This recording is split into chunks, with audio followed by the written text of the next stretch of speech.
Well, good afternoon. It's Chemistry B, Unit 6, States of Matter and the Gas Laws. This is Day 6, Part 1. We're going to talk about Boyle's Law, Charles' Law today. Let's get started. Okay, increasing pressure affects the volume of a contained gas. We know that. If you increase the pressure, volume of the contained gas, something's got to happen.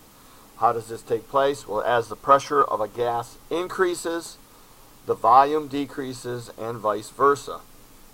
And the key there is if the temperature is constant. Okay, that's what we're talking about, constant temperature. Boyle's law is a law dealing with pressure and volume. So if it's a law dealing with pressure and volume, temperature is constant. Okay, if temperature is changing, we can't use Boyle's law. So the definition of Boyle's law is for a given mass of gas at a constant temperature, the volume of the gas varies inversely with pressure. So in an inverse relationship, remember the product of the two variable quantities is constant. Well, what does that mean? That means that the product of the pressure and volume at any two sets of pressure and volume conditions is always constant at a given temperature. This is the mathematical expression of Boyle's law.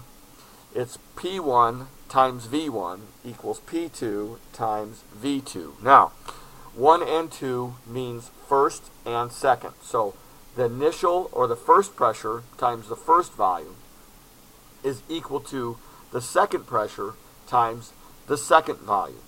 Okay? When you're talking about graphs of a inverse relationship, it will always be a curve. So it will look like this. This is a graph of the inverse relationship. Okay? It's always a curve. So if you look at that figure on page 418, what does that tell you? I want you on page 418 to answer A, B, and C. Okay? And from there, we are going to do some math problems. All right?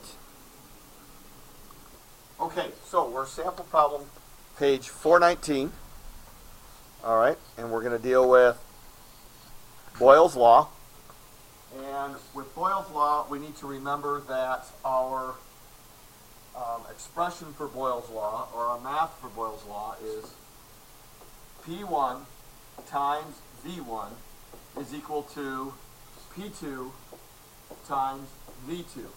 Now when we go and do these problems, what will happen is you will get three pieces of information, and it will ask you to solve for the fourth. It will say, what will the volume be if the pressure is here, blah, blah, blah. So understand that this is going to involve solving for the unknown, which is pure algebra, and it's easy stuff once you get the hang of it, okay?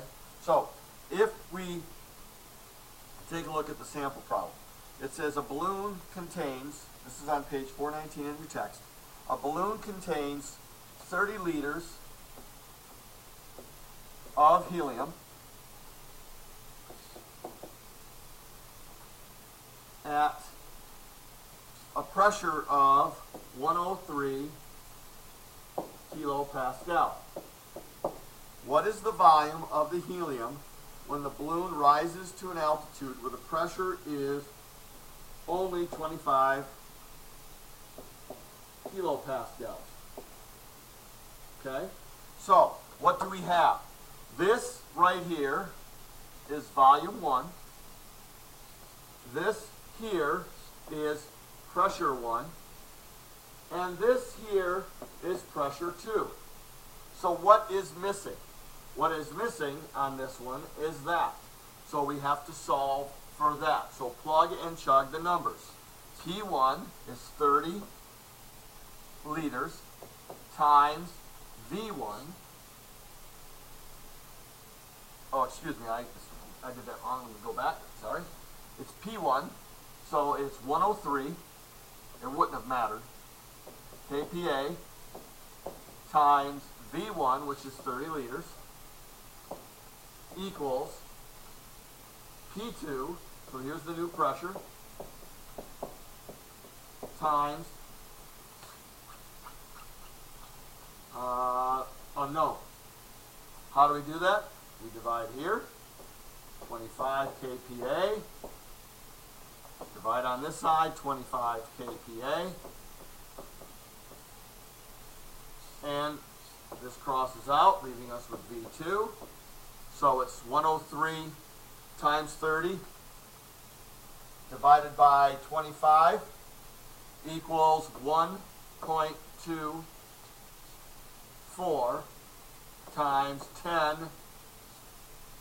to the second liters. Now, they changed it to that only because of the length of because of the size of the numbers. You will probably have something different on your calculator, but that's where that stops. That's where that goes. So this is how we do Boyles' law. P1 times V1 equals P2 times V2. Okay, so Charles's law is a relationship between temperature and volume, which means pressure is constant. So it's a law between temperature and volume. All right? As the temperature of an enclosed gas increases, the volume increases if the pressure is constant. All right?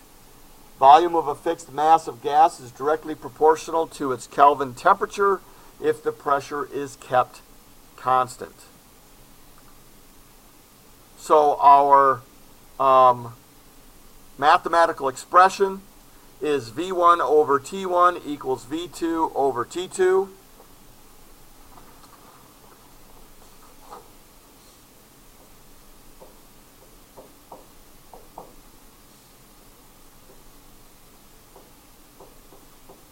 What does that mean? That means that V1 is the initial volume, T1 is the initial temperature, and V2 would be the new temperature, new volume, and T2 would be the new temperature. Okay? The ratio of the variables is always a constant in a direct relationship. What that means is, if one goes up, so does the other. Okay? In the previous one on Boyle's law, if one goes up, the other one decreases. Okay? The graph is always a straight line because the relationship is proportional. Graph is a straight line because the relationship is proportional. All right? And now we're going to take a look at sample problem 14.2 on page 421. Here is our mathematical expression for Charles's law. It's V1 over T1 is equal to V2 over T2. And let's do a sample problem. This is on page 421. A balloon inflated in a room at 24 degrees Celsius has a volume of 4.0 liters. The balloon is then heated to a temperature of 58 degrees Celsius. What is the new volume if the pressure remains constant? Now,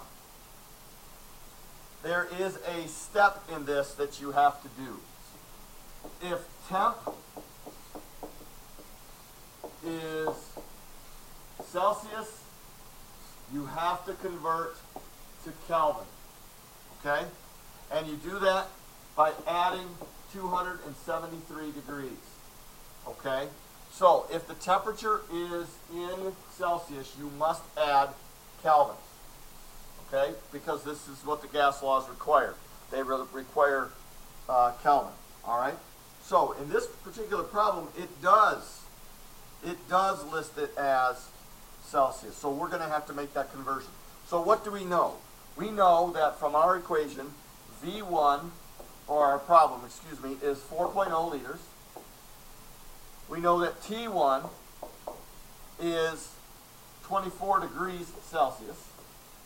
We know that V2 is the unknown, and T2 is 58 degrees Celsius. So what this is asking us is what's going to happen to the volume if we increase the temperature to 58. Now remember, we have to add 273 to these. Okay? When we add 273 to these, all right, we get 297 and we get 331. Now we can go ahead and plug and chug. So let's plug. So V1 is 4.0 liters over T1, which is 297, is equal to V2, which is the unknown, over T2, which is 331. Now, how we do this? Easy way to do this. You are going to cross multiply 4.0 times 331